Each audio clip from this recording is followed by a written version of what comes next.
action show.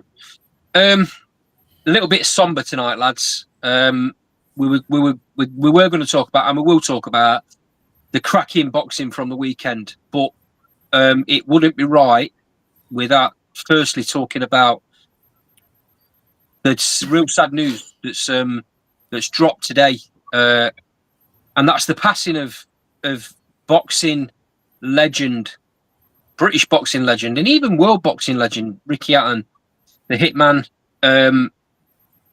Come completely out of the blue for me. I've not heard that Ricky was poorly or anything, and I haven't heard the reason for him passing. But wow, I mean, I don't really know where to start with this. What we will be doing, we've just been talking off here. What we will be doing is we'll be doing a proper Ricky Hatton show sometime next week. Whether we'll do it live or do it as a record, I'm not sure yet, but we'll do a proper Ricky Hatton show because he deserves it. So I just wanted to get your first reactions to the sad news, and maybe give us a little story that your fondest memory of Ricky or whatever. So introductions, Sean, how are you, pal? Yeah, all good, thanks, mate. Yourself? Yeah, I was all right this morning, mate, until I heard this news. It's kind of knocked me sideways a little bit, and I'm sure it has the rest of you. Brett, all the way from Canada, thanks for joining, mate. Cheers, mate. Yeah. And Daz Medcalf, I know Daz. I know you've spent a long time in the game, and you know Ricky and that. How are you, pal? All right? Yeah, I'm all right, mate. I don't, listen, I don't know Ricky personally. I've met him a few times, and thought I'll tell a little story when it comes to me. But yeah, a gentleman, and would be sorely missed, and thoughts go out to his family.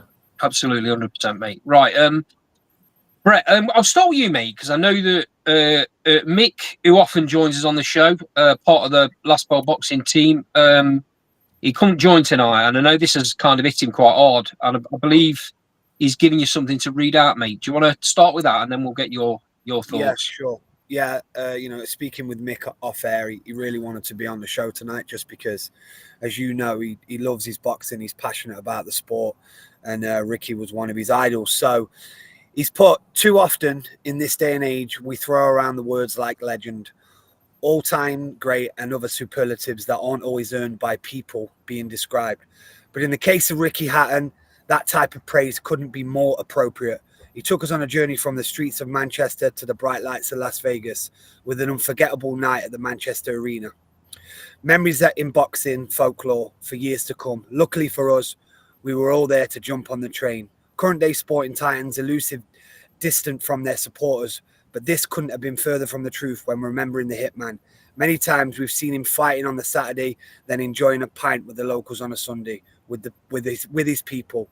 That's unheard of nowadays. We have lost not only one of the greatest fights to come from these shores, but truly a great man. God bless his children, grandchildren, and his family members. R.I.P. Ricky. And I'd like to say, well said, Mick. That was a lovely, lovely, lovely, lovely statement from Mick there. Yeah.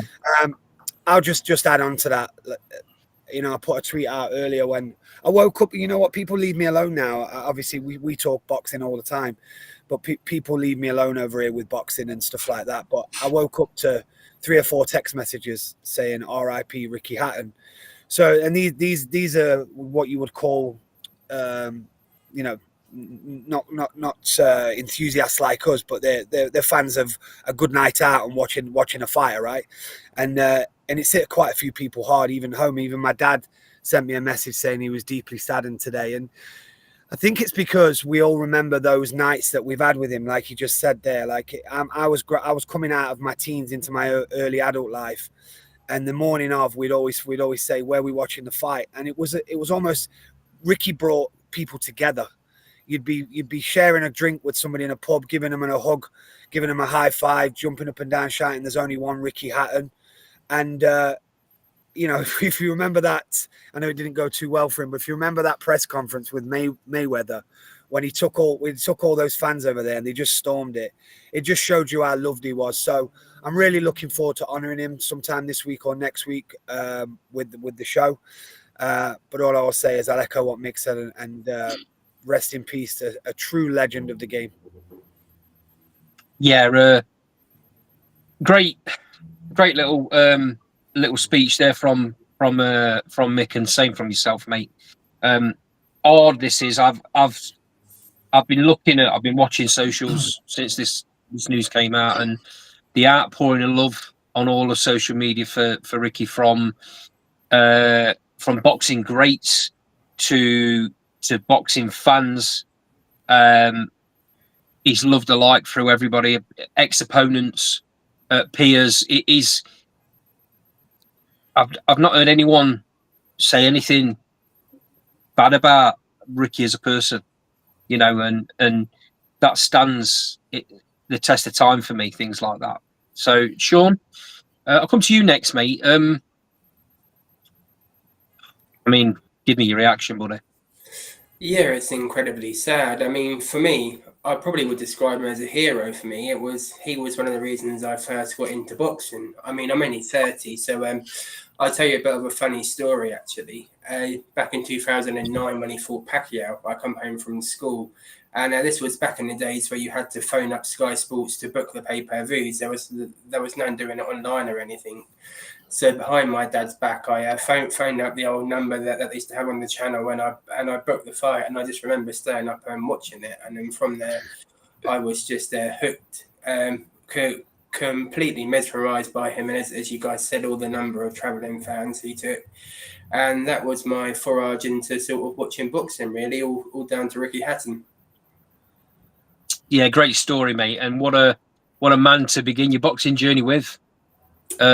And I'm glad that it was Ricky that you first got into, because you might not be sat here chatting to us if it hadn't have been for that. No. Daz, you're a bit of an boxing historian. You probably won't admit it, but you are. You'll have seen all of Ricky's nights from his debut, more than likely, and you probably know about his amateur career as well. To them bright lights of Vegas, where the UK public invaded, took over, and made the American world aware of what British boxing fans are all about, and that was because of Ricky Hatton. So yeah, tell me, firstly, your thoughts, your reactions on the sad news of Ricky passing, mate. Just very, very somber, mate. I just feel very. I think listen, I met him like 3 or 4 times. Probably the longest conversation I had with him was like 20 minutes, whatever times. But he was such a genuine guy. Have these been at shows, Daz, when you've been on the same card? A couple, yeah. A couple were at shows, and then once in his gym. And he, you know, he's such a nice man. Honest, genuine. What you saw is what you got. And his impact, you know, listen, I'm struggling to talk about him boxing wise, because I think at times like this, boxing don't matter. Yeah. It's, you know, children have lost their dad, and stuff like that. But I will mention the boxing, because it deserves that. You know, he was an absolute British boxing legend. I was lucky enough to watch him live. I mean, only once, which I am a bit gutted about, but still lucky. I watched, you know, my sponsor at the time took me to watch him fight Mike Stewart, and when you heard Ricky's body shots in real life, in close up, oh God, do you know what I mean? There was something else. He actually fought a friend of mine as well, a kid from Worksup who's sadly no longer with us. Fought him as an amateur, and you know, that's a story for another show. But the thing what sticks out, and I'll finish on this, and I'm not surprised he did it, but I think this is the measure of him. I actually asked him if he'd sign a glove for me. He didn't ask me why. I just told him anyway. There was a little kid who was poorly with, I believe he had leukemia, and his mum was from Worksop. So just to try and raise a few quid, I thought I'd get something to raffle off, stuff like that, for him. Ricky signed the glove, no questions asked, and it was. We even raffled off. It didn't get a chance. Someone came and bought it straight from me. Said, "What would you make up raffle?" I said, "X amount." He says, "Well, I'll give you £100 more than you'd have made on that." Wow. So yeah, Ricky, that's the type of man Ricky was. Definitely a man of the people, and he'll be sorely missed. Like I said earlier, my thoughts go out to his son Campbell. I don't know his daughter's names. I apologise for that. But his family, his dad, his mum, his brother Matthew, his nephews, nieces. It's a very, very, very tragic loss for Britain and British boxing. But it's an even bigger tragic loss for his family. So thoughts go out. Yeah, 100%, mate. 100%. I'll just not easy for me to follow what you lads have said, to be honest. But I'll go down this route. I've been watching boxing for the best part of 40 odd years. We've had some greats off this shore, and legend is, as Mick said, legend is overused. Great is overused. But Ricky surpassed all of that. There's two fighters that I can think of in my time that ingrained themselves in the boxing public in a way that transcended the sport. Frank Bruno was one of them. He was loved by grannies, by kids, by grown men, teenagers alike. And Ricky Hatton was exactly the same. It wasn't about his boxing, not all the time. It didn't matter, because once that last bell had sounded and Ricky took his gloves off and packed his kit away, he was back being one of the boys, back down the local, back in his community, just back being Ricky, not the it man, just back being Ricky. So that's probably the biggest contribution that Ricky gave, was not necessarily all the great things he did in the ring, but what he gave to the British public outside of the ring, and that's why everyone followed him the way they did. Yeah, it's such a sad day. Man of the people. Without a shadow of a doubt. Without a shadow of a doubt, mate. Look, we can't go down to as to the why and how, but I will say this: just looking through some of Ricky's stuff today, massive advocate. He's a massive advocate for mental health, and and I say to anybody out there that's struggling, it's like, we don't realize what this does for us once, twice a week, sitting in front of a screen, talking to each other about boxing, staying sane. I'm all the way over here and sitting and having a chat with you guys makes my week better. So, I think that this might open up the door again about, middle-aged men's mental health and anybody's mental health. I'm not just saying that. I'm just saying Ricky was an advocate for that. And that's what I'm saying. Just even that, how honest he was with the public about telling you, I might have been this world champion in the ring, but I'm struggling outside of it. So God bless him. Yeah. Okay. So it goes without saying, the Last Bell Boxing family, we give our love and thoughts and prayers to all of Ricky's close friends, close family. Such a difficult time for them, and because he was such a loved character, this is obviously going off in social media and the public, and it's going to be on all the news broadcasts. And times like that, you kind of forget the human side. You kind of forget his family and the fact that he's got children and grandchildren and brothers and a partner and all of that. You forget all of that and how they're feeling. So yeah, thoughts and prayers go out to Ricky's family. Like I say, please watch out for. We're going to do a tribute show, so please watch out for that over the next week or two. Not exactly sure when it's going to happen, but we will do it, and we want to do it right. We're going to try and get everybody that comes on the show normally to come on, give their say on Ricky's career. So we'll leave it there for now, and move on to some of the other stuff that's happened in boxing this weekend. Kind of seems irrelevant now, but we'll try and scrape through. So we'll start off with obviously the big card from the Allegiance Stadium.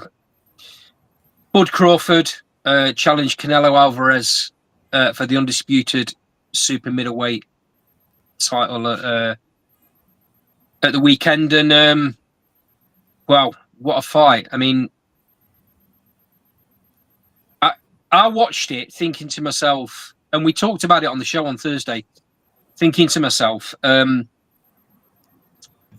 only one way Crawford wins this fight. He has to stay on his toes. He has to keep out of Canelo's reach. If he stands in front of him at any point and plants his feet and trades, he's going to lose. And there's a very good potential of him getting knocked out doing it. And he did exactly that for the first half of the fight. And then something changed, and he decided, I'm going to stand and trade now, and I'm going to take Canelo's game away from him. I'll come to you guys in a second, but for me, when that happened, Canelo did not know what was going on. He had no answers. He was frustrated. I don't think he could believe that Bud Crawford was standing in front of him and not only taking what he was giving him, not only taking them big body shots, but firing back immediately after taking them shots. Not taking the shots, taking a step back and coming again, staying there and firing back. And I mean, wow, what a fight. Daz, I'll come to you first, mate. I know you've put a couple of tweets out about this since the fight and telling people to cool the jet engines about what they think on Bud being top 5 or greatest of all time and all of that. Firstly, give me your breakdown of the fight and how you think this now sits, because obviously this makes Terence Bud Crawford a 3-weight undisputed world champion and a 5-weight world champion overall.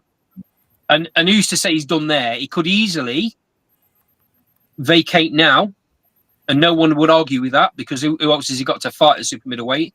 He'd easily vacate now, go back down and fight and become undisputed at middleweight if he wants. But firstly, give me your reaction to the fight, mate. Yeah, he were masterful. Just before I give you that, I am going to clarify my comments before I get some grief.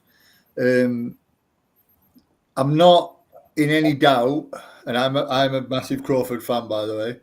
I'm not in any doubt that it's probably going to be him, Usyk and Inoue, who are going to be the best of this generation. There's no doubt about that. But I can't call him top 10 of all time by beating a faded Errol Spence and a faded Canelo. You've won 3 undisputed titles at 3 weights. Fantastic achievement, but not really, the competition's not really been there. They're the 2 best fighters he's beat. But he is a special fighter. He is very, very, very, very good. And I am a big fan of his. I just don't get on the train. I don't get on the greatness train very easily. But I think he boxed a masterful fight. I thought he took the sting out of Canelo. and stood, decided to stand in the pocket, was still very good defensively, cute little moves. And I think he fully deserved it. I think the scores were too good for me. Thought it was never in doubt, but we're in Vegas. But yeah, listen, I've got to. I mean, I did pick him to win on points, but I say, yeah, he fully deserved it. And listen, a great achievement. I'm not for 1 minute pulling the achievement down. It was a fantastic achievement.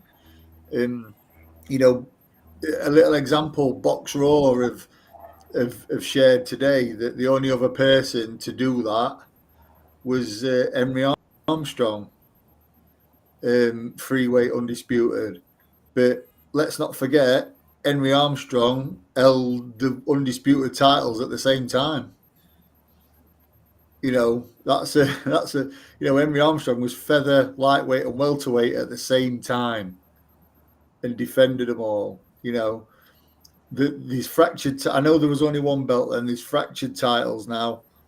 But listen, let's be totally honest, lads. He's not beaten many great fighters, has he? But that's not his fault. Like I've said, that's not his fault.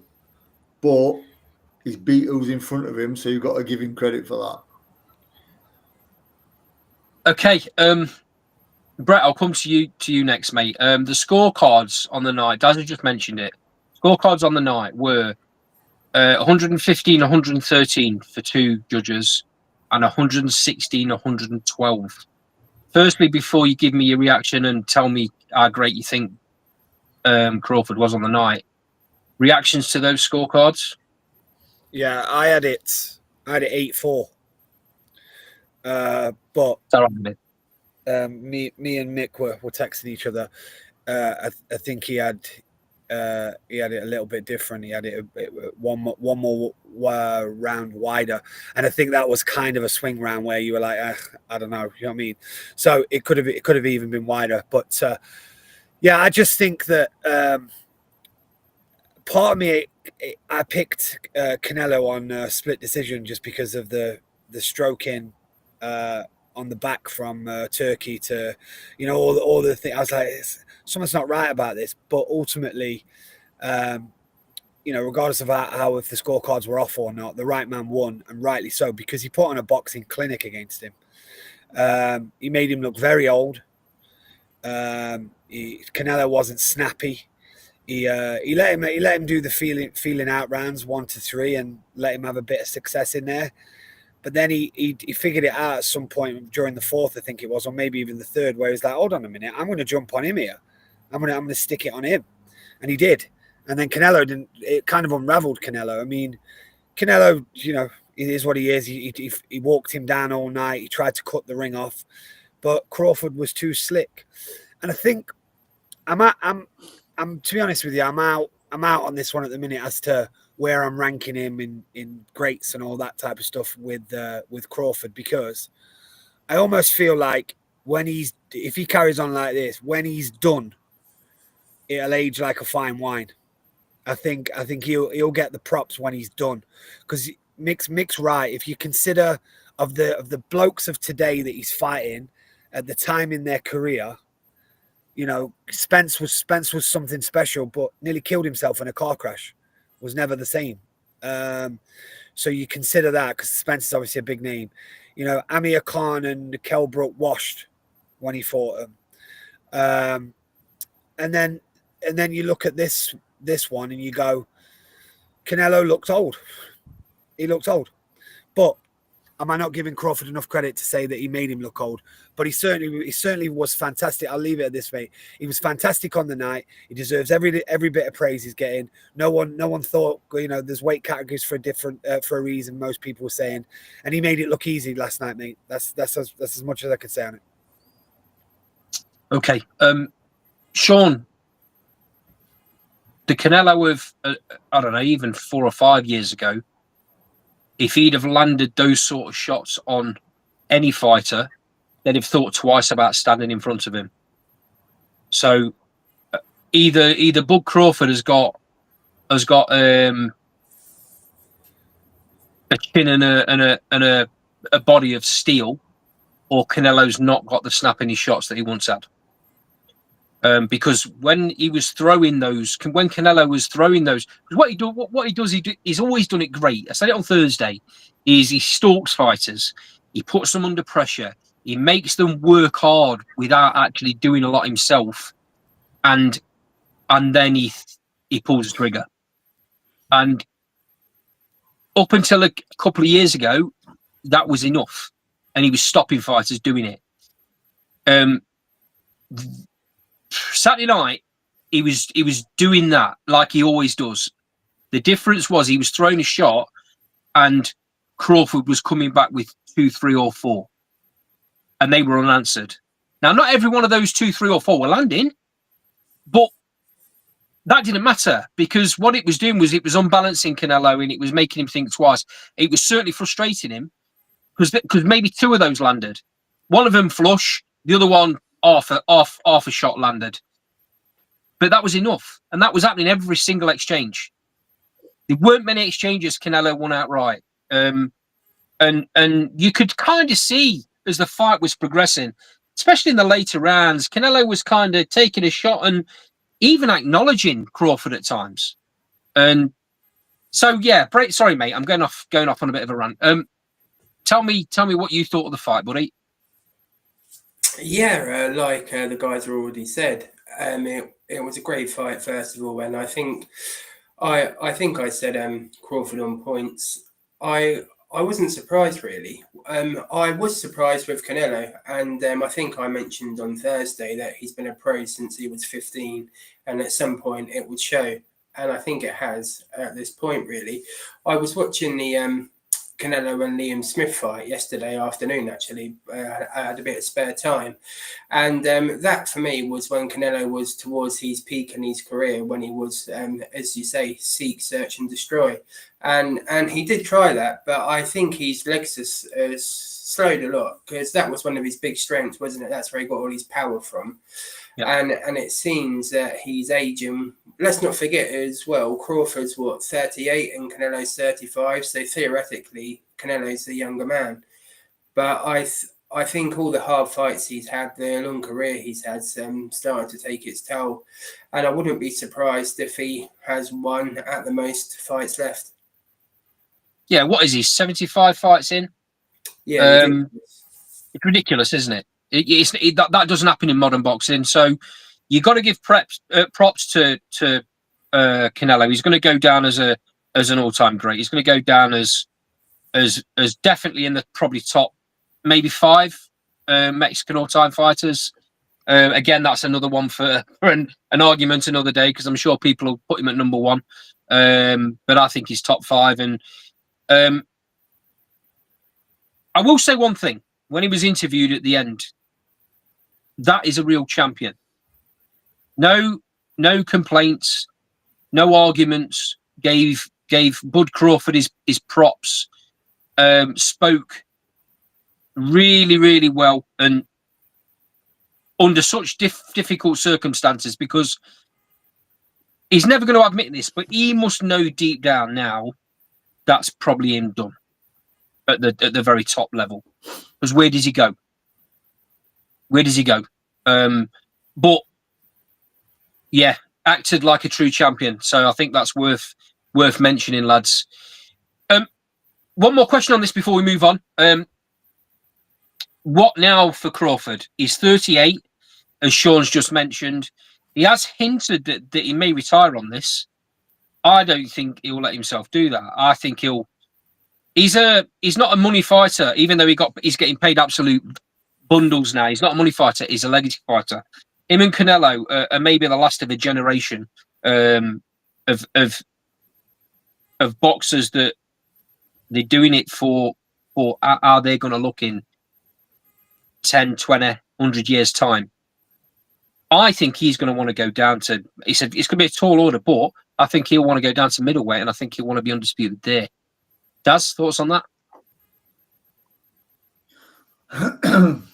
Middleweight, middleweight titles are fractured though, aren't Yeah, but who's to say? There's Who's no to say? one who's Money talks. undisputed. No, money talks, Daz. If he's being backed by the big man, if he's being backed by Turkey, these fights will happen regardless. Yeah, what I'm saying is that he's going to have another 4 fights. Yeah, exactly. Yeah, to become undisputed. Yeah.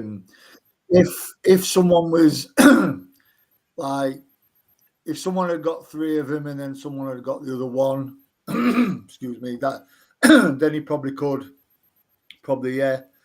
he'd have done it, but the competition's not there for him. No, it's not. No. The only person, when it's another 4 fights, does he want to do that? The other option is Jaron Ennis, but he'd have to go down to light middleweight, back down to it.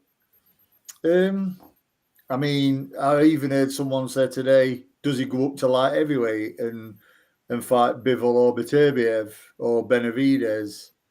I won't like that. I think that's a bit of a step too far, just because Bivol's seems to be still at the top of his game.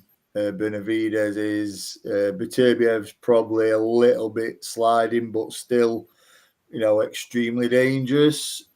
I think when we say that Canelo's faded as well, I think we're all justified in that, because I think we've been saying that in Canelo's past 3 or 4 fights. It's not just the fact that he's lost to Crawford and he's lost because he's faded. No, we've been saying he's declining for the past 3 or 4 fights. Yeah, we have. I'm a massive fan of Canelo and Crawford. But like I say, I think some people, it's, I mean, it weren't so long ago when Usyk beat Dubois for the second time, Fury for the second time, that people were saying Usyk, greatest fighter that's ever lived. I think people get caught up in that, in that emotion sometimes. Yeah. Which fair enough. But listen, he's a very, very good fighter. But it's fair to say that I don't think Terence Crawford would have took that fight if he didn't see what we've seen, the decline. But like I said, fair play to him. Deserves all the credit he gets. Seems like a thoroughly nice bloke as well, to be honest. So wish him well in whatever he wants to do. Yep. Yeah, that depends on who you ask, but that's another story. Look for an interview with Carl Greaves on the channel. I'm missing something. All I'll say is watch an interview with Carl Greaves that I've done on the channel, and you might get a little bit of a different view on that. But anyway, same question to you, Brett. Yeah, I mean, Canelo can still do whatever he wants. It's Canelo. I think he'll make a decision based on what's right for him. You may even see him, because he likes it. He likes the Bugs Bunny, doesn't he? So you may even see him go down the exhibition route. Don't say it. Don't say it. Don't say it. You may see it, mate. You may see it. Unfortunately, I won't say the name, but you know where I'm going. And in terms of Crawford, like, he still looks fresh, but I don't know. Someone said, I'll go back. He actually said last night, I'll go back to my team. We'll see if this is the last one. Like, that's the first time I've heard him speak like that. Yeah. So, it would shock me if he retired after that one. But ultimately, how much money does he need? I mean, and where is the next Canelo payday for him? Who out there? Unless he goes and fights Benavidez, and that's just not happening. He's not stupid. I think guys, you just said it there. The timing was right for this Canelo fight, wasn't it? The timing was absolutely spot on. Yeah, the thing is, it's also got to be what fight ignites the public's imagination like this one did. Yeah, we're going to struggle. And the answer is nobody. You're going to struggle. And what's he going to do? Is he like Dad said? Is he going to go cherry picking and getting a belt here, getting a belt there, you know, just knocking them off one by one.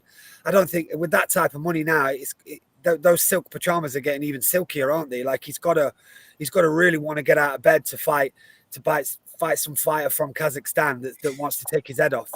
Yeah, and also you've got to think about where that money's being generated and who it's coming from. And we all know that Turkey, if Turki Al Sheikh doesn't like the look of a fight, he doesn't book it. No, you know, he's already said he's not prepared to book certain fights that the public have said they'd like to see. He's like, well, I'm not doing it because I don't want it. So I think it's got to be a fight that. You know what, as well. Go on. Do you know? Sorry, Andy. Do you know what, as well? I know I might seem like a little bit of a negative Nelly sometimes with it, but I'm actually gutted for him that there's not more competition about. Yeah. You know, that I actually think it's gutting for him, and I think he probably thinks that as well, because I'm sure he would have loved to have, you know, been in the Sugar Ray Leonard era and Earns era. Imagine. Listen, you know, I'm not for 1 minute saying he'd have come out on top, but people like Terence Crawford want dance partners. Yeah. Because it's always going to be mentioned. You know, it's same with Calzaghe. You know, he had some big names on his record, but them big names were way past it. At the end, yeah. You know, and he's Usyk, another one. Usyk, you know, the dance partners. It's, you know, and I'm gutted for him. I really am, because I think his talent deserved that, and it's always going to be the question mark of, yeah, but you didn't really beat anybody. You know, anybody that was in the prime, but that's not his fault. You know, but that's always going to come into the equation. Mayweather got that as well, didn't he? Towards the end of his career, Mayweather got that he took on big things when they were on the decline. I think it'll all be forgotten when he's done. I think in terms of his legacy, he's cemented it. Possibly. Then the US fans all love him like we love our own. Like he's still going to get all the flowers that he wants. Yeah, possibly. But you're right. It's a shame that there's no 50-50 fight. The 50-50 fight was with Spence, but as we just said, Spence had come off a horrific car crash where he should have died. Yeah. Spence was less than a shell of himself, mate. He was. I mean, you could say we spoke about it. I'm sure we spoke about it on one of the shows. I think we talked about Spencer's speech even before that fight. Yeah. You know, what's happened with Spencer's speech. I mean, if that's not a sign that something's not right with the fighter, what is? You know, and then he goes and he's clearly got no punch resistance at all in the fight. I mean, Crawford, I'm not saying he's not a big puncher, right? But his record would suggest he's not a big puncher.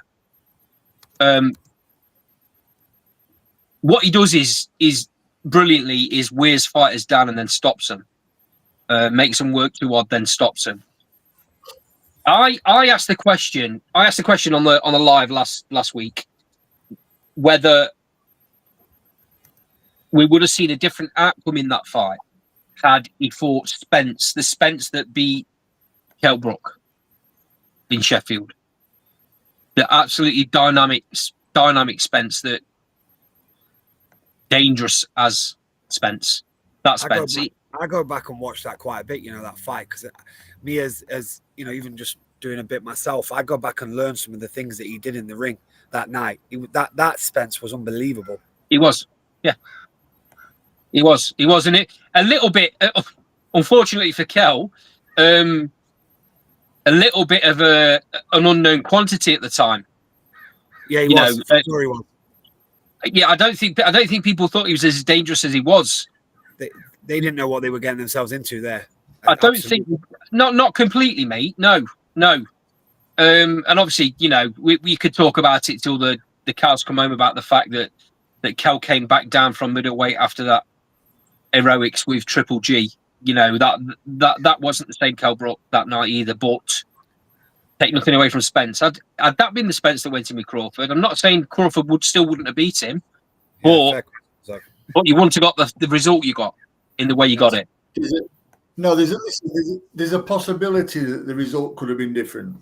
I don't think there was ever going to be a doubt where it did go down, but that Spence, it could have been different. Yeah. But Brett were bang on when he said like Mayweather got that sort of that sort of thing. You fought like Pacquiao too late and stuff, and Mayweather's come out and said, well, the fight would have happened back then if he'd have just took a drugs test. Yeah. Simple as. Yeah, the thing is, you're always going to have negative comments, Daz. You're always going to have haters. You're always going to have lovers, and it's all about what you want as a boxing fan and what you believe as a boxing fan. Yeah, I mean, the thing is, mate, right? Look at Floyd Mayweather's resume. Look who he's beat, and I don't put him in top 10 of all time, mate. So I'm not going to put Crawford in. Yeah. Yeah. No, I get Mayweather beat younger. I get it. It's a real shame that Mick isn't on tonight, because I think you and Mick could have had a real good back and forward on this, because I know how highly Mick rates him, and I know Mick puts him right up there. Let me just get Sean's take on this. Mick don't know what he's talking about anyway. So. Sean, same question. Do you think Spence? Do you think Crawford could retire, or do you think he carries on and tries to become undisputed at another weight? Yeah, I saw of all people. I don't often say this, but Gareth A. Davis made a good point on a Talk Sports YouTube channel. Never. Yesterday. Yeah, and he mentioned the fact that Errol Spence is Terence Crawford, is loved perhaps more over here than he is in the States. And he floated the idea about Crawford coming over here and fighting Shiraz for the undisputed super middleweight title. So potentially that could fill Wembley Stadium, be a good payday for Crawford. Obviously not on the same level, but that could potentially be a decent fight for him. The thing is, it would be on the same level, wouldn't it? Because that would be sponsored by Saudi. So it'd be sponsored by the team there, and it'd be a Ring Magazine event. He'd get the same amount of money, mate. He'd get what he wants for the fight. It's not a bad shout, because American fighters love British crowds, and they love our enthusiastic British fight fans are. So that's, of all the things we've probably said, that's maybe, if he is going to carry on, that's maybe the one that's the most realistic. Just as like a last fight, last payday, maybe. Yeah, I mean, why not? The not scary thing is it's time to step over new blood coming in, but you think about the current faces. When I refer to people as the faces of boxing, for me it's what the global recognition and the not the best. Yeah. But you look at it, Canelo's sliding, AJ's are almost gone. Like and who's next? Who's going to be that person? Obviously Crawford did it last night, but who's going to be that person that can generate the global watch and the money at the same time? Who is that next one? And Turkey will do his best to put somebody on that platform, but before you know it, there's going to be boxing without Canelo and without AJ. So it's time for somebody else to step up. I've said this on other shows. I don't necessarily like the way that Dana White and Turkey Al-Sheikh are going about the boxing business. I don't necessarily like some of the things that have been said, the little comments here and there about other promoters and other belts and blah blah blah. I think that was a lot of a feel out to see what how the boxing public were going to react. What I do like is the way Netflix produced that show last night. I thought it was absolutely outstanding. I think some of the guys that were true, though, mate, if rumors are true, Turkey and Dana were at each other all week, constantly. Arguing. Yeah, in front of people as well. If they're true, because Dana don't want to be Turkey's puppet. You know, if you want my model, this is how my model is. And Turkey was trying to manage everything. And even if you look last night, Dana didn't come to the ring until the second part of the second to the co-main. He came then. Yeah. So I don't know. Look, again, that's all internet gossip.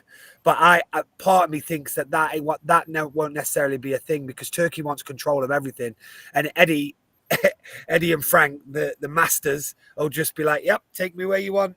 We'll be slaves for you, no problem, not a problem." So we'll see where that goes. Yeah. Well, maybe that, maybe it is just going to be the zone then. But it was night and day for me. The production on Netflix last night was night and day compared to the zone. Don't get me wrong, I didn't like some of the people they had involved. I didn't like some of the people producing the show, talking about the show. Who's Skipper? Who was Skipper? What's his role in boxing?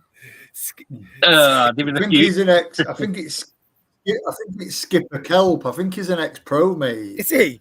From like 90s. There was some, I'm sure it is. There was some people on there. Put him and Carl in a room together because he didn't know nothing about the game.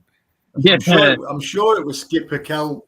I'm sure there was some guys on there that shouldn't have been on there. Let's have it right. But it is what it is. It comes with the Netflix brand, and you kind of have to put up with that. But the production itself was outstanding. It was Hollywood. You can't knock them for that. It was Hollywood. Yeah, it was outstanding. Right. Moving swiftly on then, lads. Let's bang through this next topic fairly quickly, and that is the outstanding event in Belfast, Windsor Park. Lewis Crocker, Paddy Donovan headlined for the vacant IBF welterweight title. Let's go straight into that fight. So the scorecards read, and this will be controversial, obviously, I'm sure. The scorecards read 111-115 to Paddy Donovan, 114 to 112 to Lewis Crocker, and the third card, the decider, was 114-113 to Lewis Crocker. Sean, I know how highly you rate Paddy Donovan, seeing as though you sponsor him, by the way. Firstly, break down the fight, mate. I don't think anybody expected the second fight to go like this, considering it was a complete turnaround from the first fight, wasn't it? Yeah, it was. I was disappointed, really. I think Donovan was too easy to be hit. I think he had too much confidence, if that makes sense, after the first fight. I think he rested on his laurels quite a lot, to be honest. And you wouldn't expect that, really, from an Andy Lee trained fighter, because they're normally on the money and bang on it. But yeah, it just seemed that he took it a bit too lightly, to be honest. I mean, one thing I will say, as much as I do rate him, I don't know if you guys follow him on socials at all, but he's really leaning into the computer box stats, and apparently how he was all ahead and everything, like as that's gospel for him winning the fight. I think just because he had the two knockdowns against him, and you could give Crocker a round or two, other than that, I think him losing by a point or two was fully justified. I'm surprised you said that, mate. I thought you were going to come out and say that you thought Paddy won the fight. No, I think Crocker done enough, as I say, especially with the two knockdowns, and I think you can clearly give him round 3 and an argument for the 12th as well. So I think the right man won. However, it was very close. Brett, Paddy Donovan down in round 3, down in round 5, just didn't get started, did he? No, but after round 5, I didn't have him losing a round. And I personally, there's an argument that I had him on the 114, 112 to Donovan. But then again, I definitely want to watch that one back. I haven't had time this morning. I want to watch that one back, and I might think differently, because I'll intently look at the rounds that are potentially swing rounds, or potentially could give him either way. But on first glance, I thought that Donovan won the fight. I'm not screaming robbery, because to come back from 2 knockdowns, you've got to do something pretty special. And you're right, mate. He didn't get started in those first 3 rounds.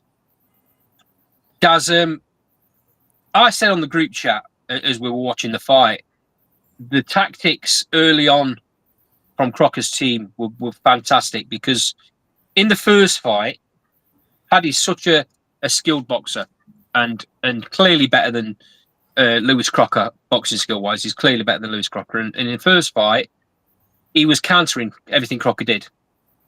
And that was winning in the fight easily. So in this fight, early on, Crocker didn't throw first. He waited. And he waited. And that nullified everything Paddy was doing. And in the end, Paddy was overreaching, which is what caused the two knockdowns, especially the first one. And then that heavy second one was a great overhand left, wasn't it? And that was off of the fact that again, Paddy was not in shape when he threw his shot because he was frustrated. But that being said, I mean, Harry got up from that second knockdown. I'm not really sure because it was flush. It's a good one. It was, and I'm with Brett. I think that from that point on, it was all one-way traffic. Sonny Edwards saw the fight in a completely different way on commentary. He was saying that Crocker was winning the rounds, even though Paddy Donovan was landing all the shots, because Crocker was landing 1, 2, or 3 around big shots or bigger shots.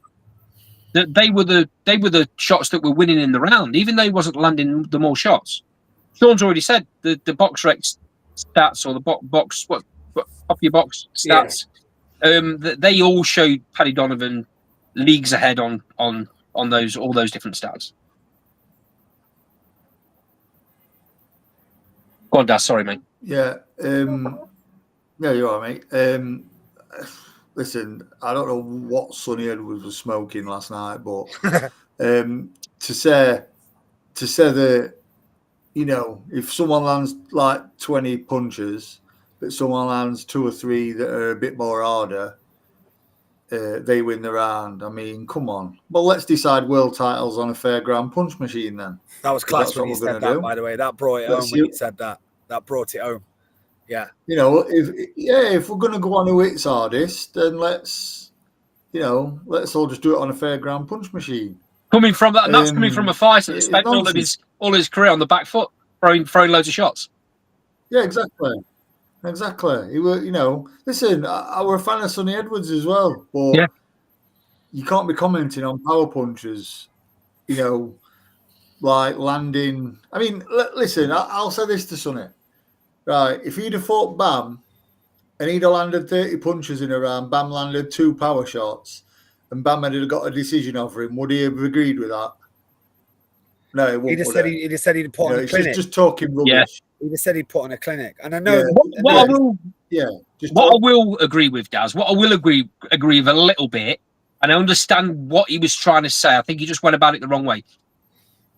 What I think if you've got a weak-minded judge, and you've got a crowd of 20,000 Crocker fans screaming for every single time he throws, even if he don't land, and then the ones where he does land, they go absolutely berserk like he's knocked Paddy Donovan out cold. A weak-minded judge is going to score that round to Crocker, and that's probably what happened. Possibly. So even though I don't agree with Sonny, even though I don't agree with what Sonny's saying and the way he said it, I kind of understand what he was trying to get at. Yeah, possibly. But I just prefer to put it all in one pot and call it for what it is, rubbish. I just, you know, no matter how you sugarcoat it, it's nonsense. But, you know, it is what it is. But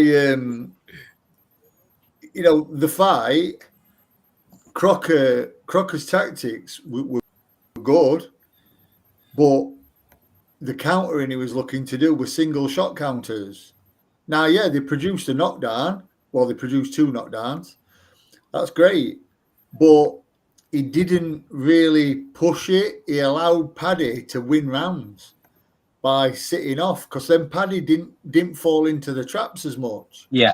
So it's like I said on our group. I said, you know, Crocker's adjusted from the first fight, But then when Paddy adjusted to Crocker's adjustment, Crocker didn't adjust again, which he needed to do. And I think in fair play to Billy Nelson, Billy was telling him, you need to let your hands go. You need to, because this fight's close. I mean, I had Donovan winning by 3, if I'm honest. I think he can feel a little bit hard done to. Crocker, he just wasn't doing enough. A knockdown in a round generally means you win that round 10-8. That's not a written rule. No, yeah, that is generally the case. Generally means you do win it. Yeah, it generally means you win it 10-8. Yeah. The first round was like pretty much non-existent, but Paddy was doing the most in it. I think you could say the same for the second, knockdown in the third. I mean, I tell you what I've got to say as well. Absolutely amazing corner work by Andy Lee. Yeah. Unbelievable corner work from Andy Lee. Because when Paddy went back after that heavy knockdown, it was amazing. And Paddy sat there and he said, can't believe that's happened. And so I think he recovered his senses a bit, but he was still a bit dazed. I can't believe that's happened. Andy Lee went, don't worry about it. It's done. Smiling at him, money, smiling. Don't worry. We'll get that back. Yeah. Brilliant. Don't worry about it. It's gone. Brilliant corner work. Yeah, gone. And the other good one that he did as well was, I think at the end, maybe end of the first or second, he was giving him instructions, and it was just simple instruction. He says, "What are you seeing?" Yeah. And Paddy said, "Oh, I think I can do this." That's it. But remember, not to fall over your front foot. Listen, absolutely brilliant corner work. Just brilliant corner work, and I think that title deserved to go to Paddy and to Andy Lee for that. Yeah, for that brilliant instruction.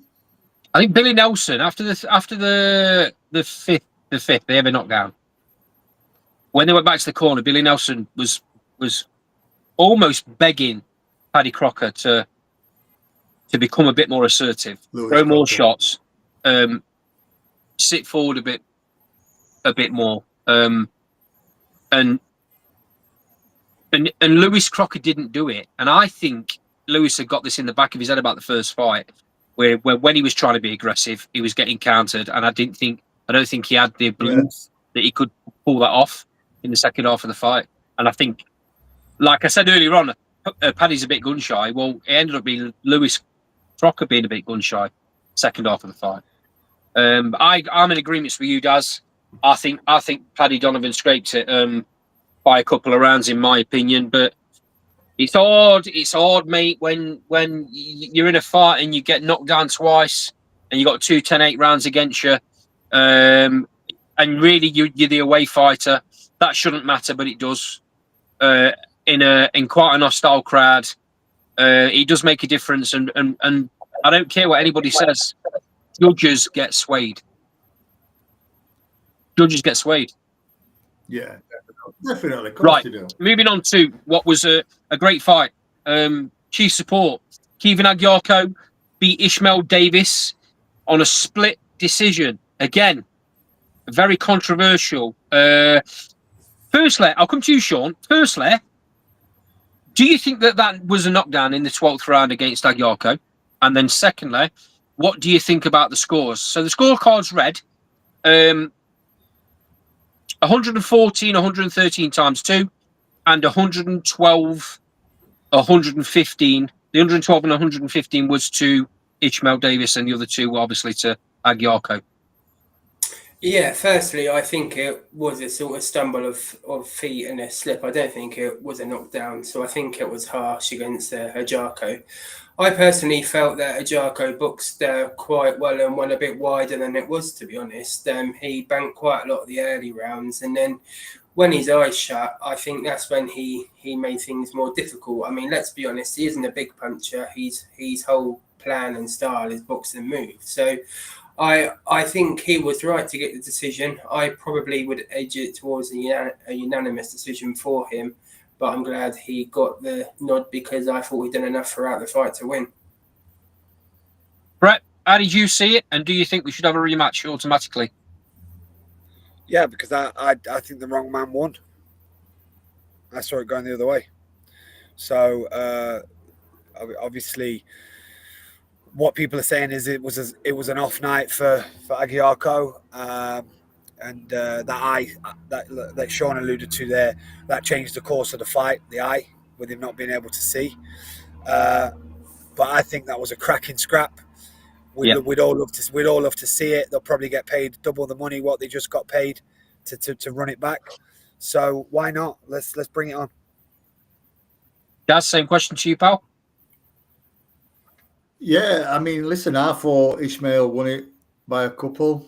It was like the pattern was Jarko was throwing the lighter shots, a bit like the Crocker Donovan. He was countering Davis, but you see, Davis was landing the heavier shots, throwing the heavier shots as well. But there was more than one. Davis was throwing them in combination. Yeah. And I think he was having a lot of success.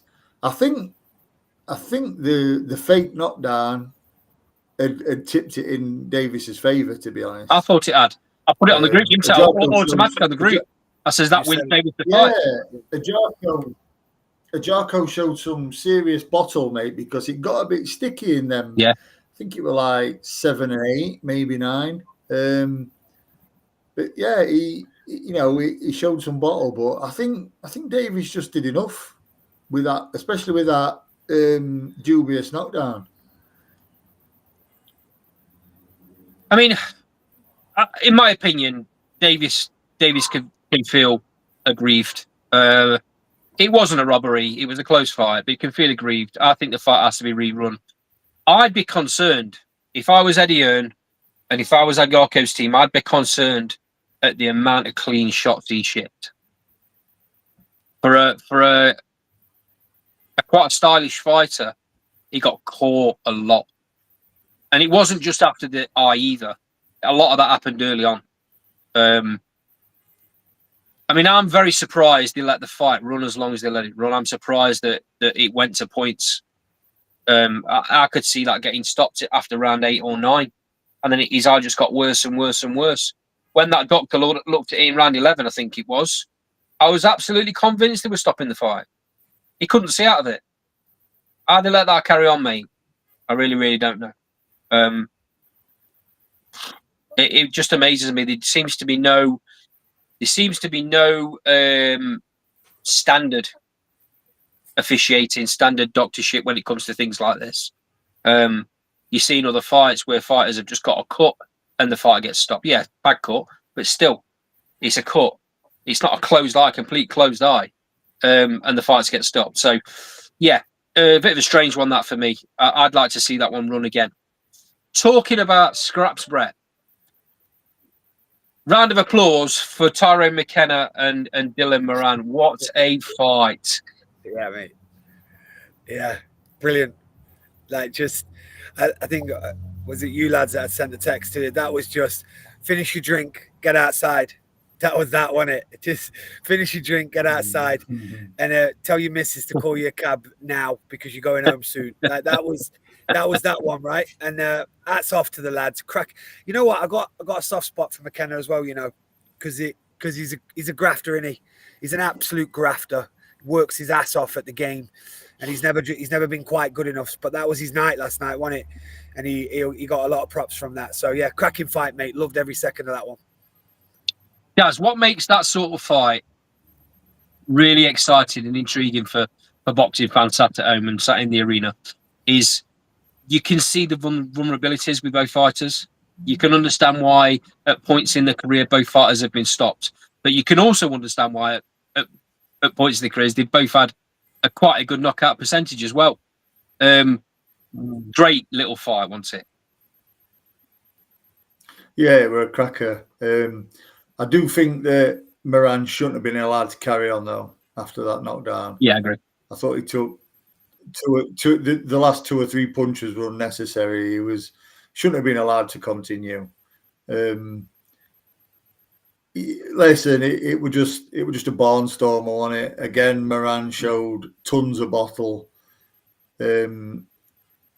It was just unreal. Just a fight that you watched and you were like, you've deserved every penny you've got paid. It was just a cracking fight. Sean, I don't know about you, mate. I thought Dylan Moran's legs were gone after 4 rounds. How we managed to last until getting stopped in that 7th, I'll never know.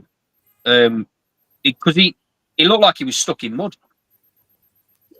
Yeah, he did. Yeah, and as Daz said, it should have been stopped a bit earlier than it was. I don't know how he managed to carry on either. I mean, one thing you can guarantee with Tyrone McKenna in his fights, he's either going to get knocked out or he's going to knock someone out. So there's always value because of that. I would like to see him retire now, to be honest. I mean, I saw him live against Harlem a couple of months ago when he was stopped in that one. But that just seems a perfect ending for him, really, in his home city, home stadium. I know he's alluded he wants to have another crack at things, but as Carl Frampton said on the broadcast, it's the perfect time for him to retire, really. Okay, quickly then. I know, Daz, you're a bit short on time, so quickly, let's. You're all right. You're all right. Oh, you're right. Okay. So two more fights I want to touch on. Pat Brown did what Pat Brown does against a fighter that in Austin, Nambi that looked like on paper was going to be a bit more testing.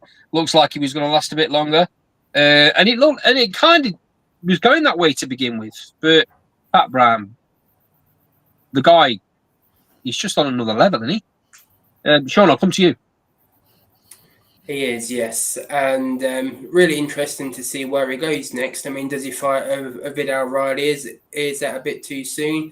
He needs someone that's going to give him a couple of rounds, doesn't he? So maybe they'll ship someone in from Poland or someone like that to give him a good sort of 6 or 8 rounds. But from what we've seen so far, he looks Other countries are available. Yeah. Yes, yeah, absolutely.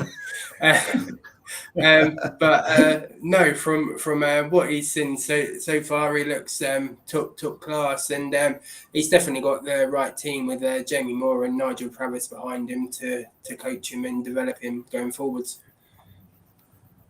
Yeah, great pedigree, Brett. Great amateur pedigree. Yeah. The question really has to be, when do they let him off the leash? I'm all right with it, though. I'm all right with what they're doing with him. He was supposed to ask a few questions, this lad he went in with, and he tried in that first round. He tried to hit him and go down to his body, tried to see what Pat's like down there. But just he's a superstar in the making. As I said on our group chat yesterday, him and Moses will carry out new flags. You know, yeah. They'll take us forward. So I'm not in any rush to see him get fast tracked. Keep doing it little by little. It's a great shout there. Vidal Riley's an unbelievable shout. That is a very decent step up for him. But I think he'll have one more of those type fights. Then they're going to have to ask him a serious question. Okay, what's next? But it's going to be fun, and he might be the one that brings that Ricky Hatton type crowd as well. You know, he might be the guy that can bring that back. Does?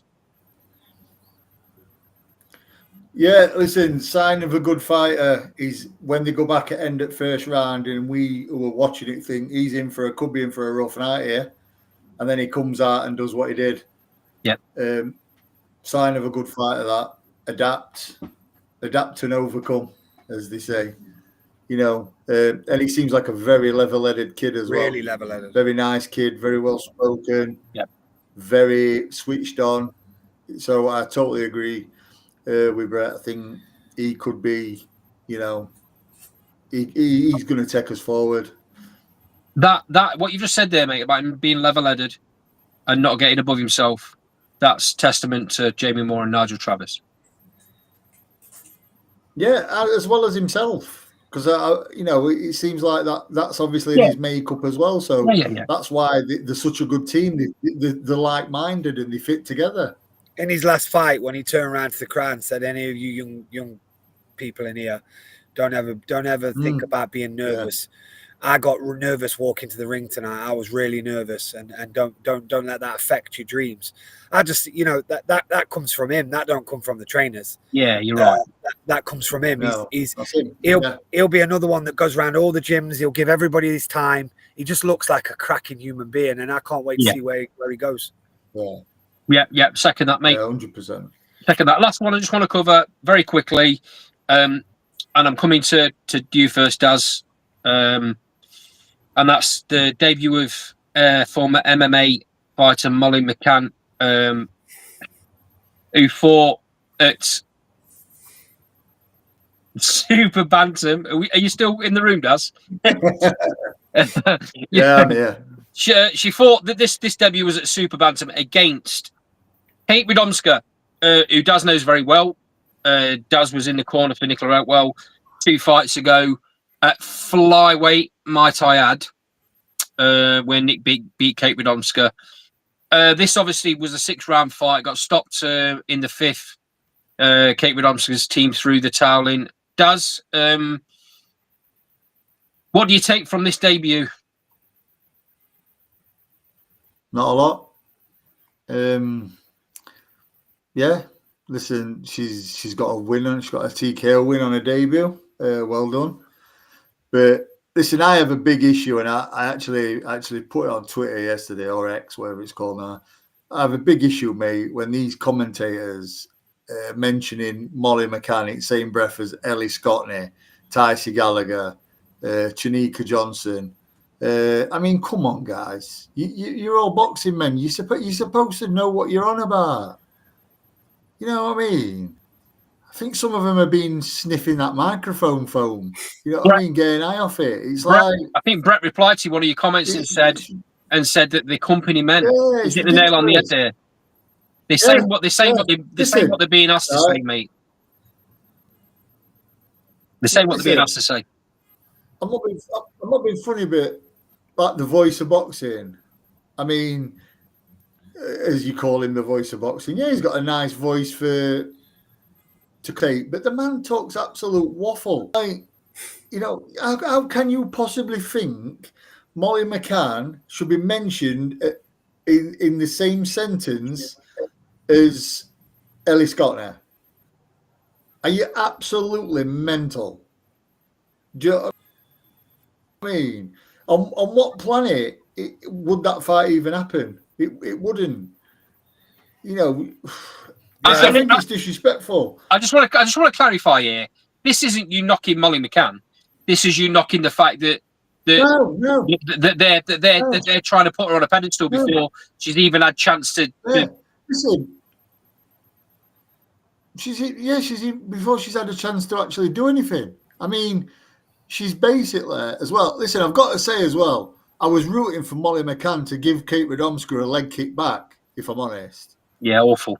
Do you know what I mean? After Kate Widomska kicked her.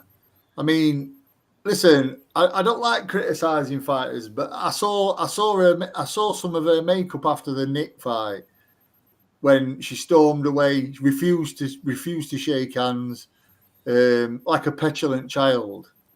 You know, refused to shake hands, refused to acknowledge anyone, spat dummy out. So under fire there, she reverted to kicking. I mean, you know, it says a lot about the character of the person for me. You know, things like that. He's just, that's your character. Get your son over there. You're a bit of a shit house, to be honest. But yeah, listen, Molly, you know, she seems. Molly, you know, I've seen her a few times in MMA, and she's a colourful character. I think the weight difference played a part. I think from Molly's point of view, she'll probably go back and think she probably got hit with a little bit too much for her liking, or for a very negative fighter. There wasn't much head movement from Molly. These things, you know, she telegraphed her shots sometimes.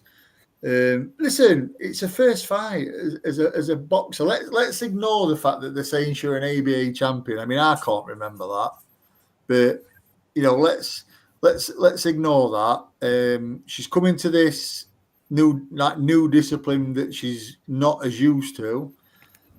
And listen, just give her a chance. Don't Yeah. be putting massive amounts of pressure on her. Yeah.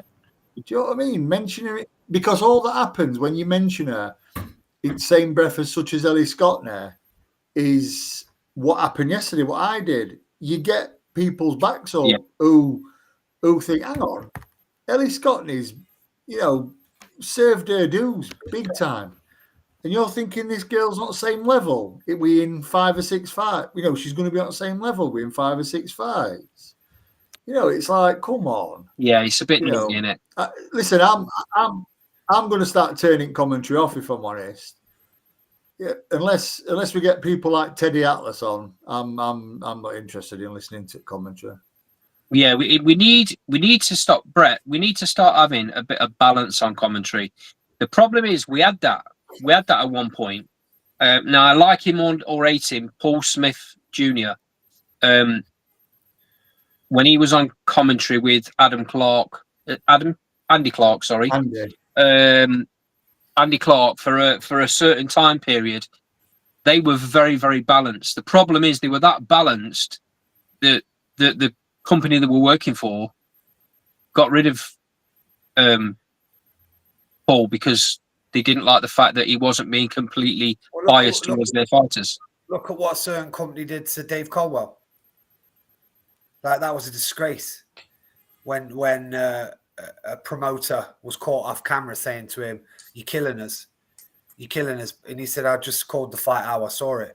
I mean, it's ridiculous. I'm all right with the wildness in terms of them favouring who's winning the round and stuff like that. But I was not as incensed as Daz last night, but I was pissed off with those statements of these good professional women athletes that have worked their absolute bag off to get to where they've got to. They've done it the hard way. She comes in, look, match made in heaven for Eddie and her, a match made in heaven. 100%. Fast car will sell the death out of her. She'll get found out at some point, but she'll make a load of money on the way to that point. He'll parade her everywhere. She's got a great personality. She'll crack people up in the press conferences. But like to say the words like you say, Scotney and Shanika Johnson, that's outrageous. That's outrageous. Ellie Scotney right now is right up there as pound for pound best female fighter in the world. Right up there. I'll argue all day long about that with anybody. She's right up there, mate. Molly McCann goes throwing those haymakers at Shanika Johnson. Johnson will wipe her out for a week. Yeah, it's the thing is, I don't want this to seem. If anybody watches this from Molly's team or are fans of Molly, I don't want this to seem like this is us knocking her, because it's not. I'm a great believer she needs to be fighting 4, 5, 6 times this year, and probably the same next year, and then see. And because she has come from a completely different discipline. You can forget a boxing amateur pedigree or whatever. That was such a long while ago. She's changed to a discipline where she strikes. It's a completely different thing. Andy, let's be clear here. Not one of us. No, I know, mate. Attached to this channel wants anything but the best for Molly. And fair play to her. She had a go last night. She was it in the heavy bag that wasn't moving, and it was just being there to be it. And there's nothing against her that we want out. Yeah. I just wanted to clear that up. I'm looking forward to seeing where she goes next, mate. To be honest, I think our grief was with the idiots in the commentary box being disrespectful to world-class female fighters. That's what it is. Molly McCann, we wish her nothing but the best. Can't wait to see her out next time. 100%. 100%, mate.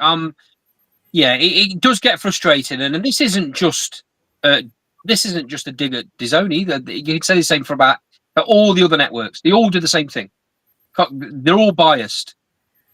Whether they some of them try their hardest not to be, they can't help themselves, mate, because in the back of their head, they've got their bosses going, you've got to make our fighter look great. You've got to make our fighter sound great. You've got to... They'll do it without realising they're doing it. Unfortunately, it is what it is. But, yeah, that was that comment, and I'm sure he'll look at that and go, "Yeah, fuck, I shouldn't have said that. That's just not on. That's just not right." He probably won't admit it, but deep down he'll think to himself, "Yeah, that was too much." Sean, are you excited with what Molly could bring to the sport? Because clearly she's a personality. Clearly she can sell tickets. She brings attention one way or the other. What were your feelings on her as a fighter? What was your feelings on her debut? Take everything outside the equation. Yeah, so as I said to you guys on Thursday, I'm not particularly a big UFC watcher, so that was really the first time I've seen her in depth and seen her fight, I guess. So probably your opinion then, if you've not seen much of her as an MMA fighter, your opinion is completely neutral. So break your feelings down of her technique and her pro debut. Yeah, I mean, as Dad said, she did get hit a lot. I thought she switched from southpaw to orthodox too often. I don't really see why she done that, because when she was orthodox, she looked half decent. Yeah, she looked okay. Looked as a sound fighter. If I wouldn't have known she was Molly McCann from the UFC, I wouldn't particularly have her in a high esteem as of yet. But for someone with a first fight, she looked all right. I don't know what's happened to the other two. Something we said. Yeah. Okay. Yeah. I mean, let's see. I'm holding. I'm happy to wait and see how things progress. I think she's going to move quite quickly because obviously she's had a long career in MMA and she's probably going to want to hit the ground running really. So I think they'll get her out quite often. Yeah. She's going to get. Don't get me wrong, mate. She's going to get a lot of knockovers. Fighters that are there just to make her look good to start with. That happens to a lot of fighters when they first come in, doesn't it? So that's not any disrespect to Molly either. But good luck to her, mate. Moving on, I don't know whether you've seen this in the Inoue fight from earlier. I did, yes. Okay, I was out, mate. I've not watched it. I don't know why Daz went off screen or Brett. Cole, can you get him back on? So we'll go with your breakdown, mate. Like I say, I've not watched it, but Inoue did what Inoue does. He got a unanimous decision.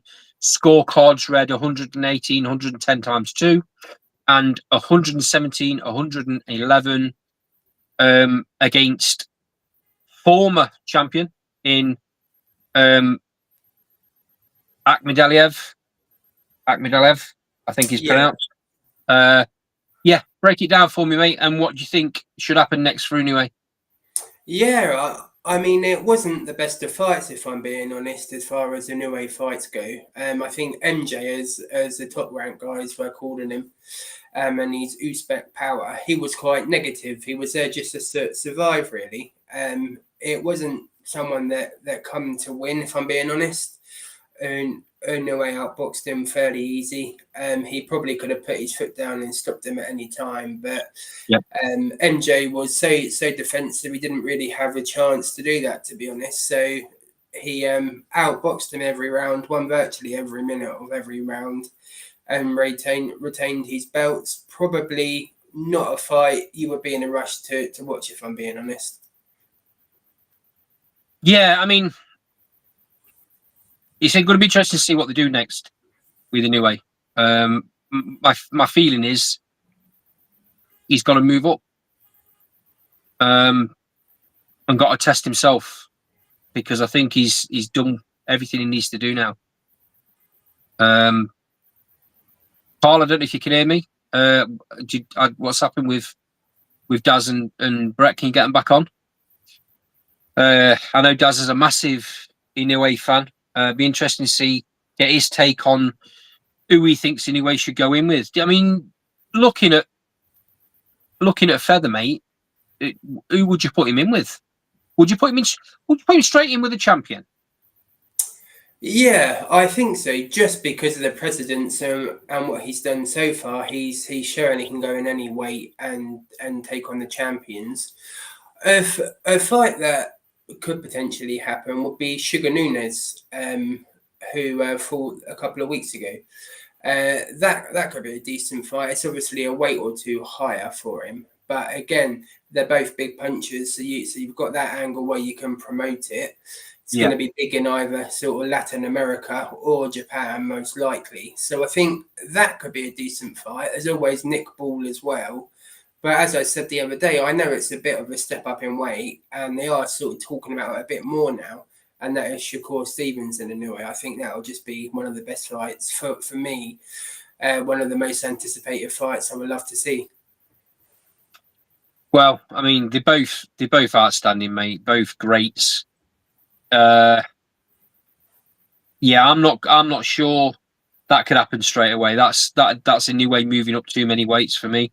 I think he's got to move slowly.